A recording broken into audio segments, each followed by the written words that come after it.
زمانونو څومره چې عاجزي کې په ترمذي جلد ثاني کې حدیث دی د حضور پاک په هره خبره یقیني د شک پکې نشته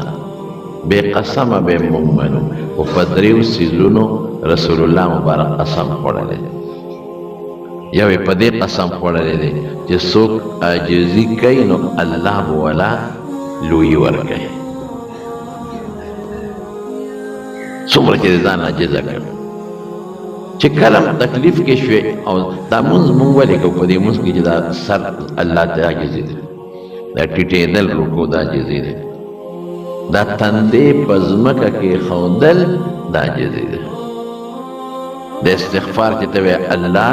ما وبخه دا عاجزي دی په عاجزۍ الله ډېر خوشحالي که کمال حاصلې لویه مرتبه حاصله غواړې په عاجزۍ به درته ملاوي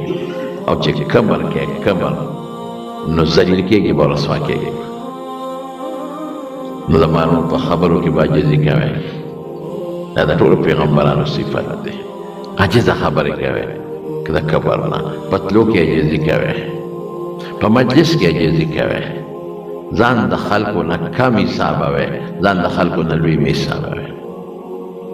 د ټولو نه کمزورې شیخ و انسان دی ځان کم یو واقع ده خو اگر چې د عبرت دپاره ده خو علمو لیکلې ده یو بزرګ نه یو سړی لاړ هغه هلک کې هسې کبر غوندې و نو هغه بزرګ پې پیش شو نو هغه یې اصلاح کوله وی داسې کار وکړه داسې شی ماله راوله چې هغه ستا نه کمزورې وي نو چې دی لاړ یو سړي باندې لاس کې لکه ته خو زما نه کمزورې بېکاره یې که نه د مړه ستا نه پسه بېکاره که را دې خو چې په کبړي راشه چې اوس ته د چپ چل وکړه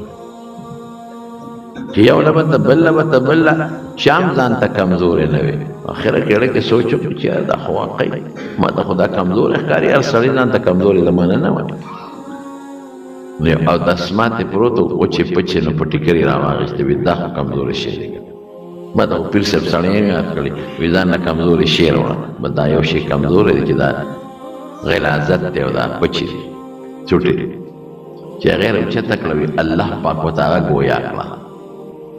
او ورته وایي وي ته څه وایې چې زه ستا نه کمزوری یم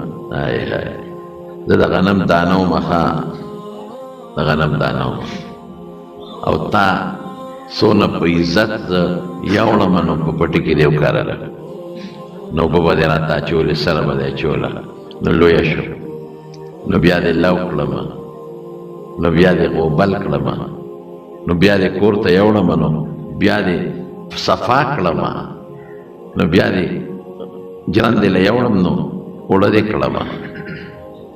نو بیا دې رانه په ډوډۍ جوړه کړه نو ښکلولم بریدونه عزتمنده ومه چې دانه وم عزتمند وم چې بوټي وم عزتمند وم چې دې لو کړم عزتمند وم چې دې رانه اوړه واخېستل د عزت خاوند وم او چې رانه ډوډۍ جوړه کړه نو ښکلولم به یې د عزت خاوند وم نو چې ستا خېټې ته لاړم نو دا شی رانه جوړ شو ډېر د عزت شی ومه خو چې ستا مبارکې خېټې ته ورسېدم دا شی رانه جوړ شو نو هغه یې مې غورځوله ما پیر صاحب له لاړ وي صاحب وګرځېدم خو د ځان نه کمزوري شی مې بل صحیح نه کړ بس اوس اهل د دې پیر صاحب ورته وي چې تا له څه خلافت او طریقه درکړه د غنم دانه چې په ځمکه کې غیبه شوي ني نو زرغونېږي نه هلکه داسې ځکه نه ده هله به زرغونېږي چې په ځمکه کې غیبه شي نو که ته ځان زرغونول غواړې او ځان کامیابول غواړې نو ځان خاورې کړه عجزي اختیار کړه د خدای په نزد به هم د لوی مرتبې خاوند شي او د خلکو په نزد دا مو چې خلک به راته کمزوري وي که کبر کې الله پې خفه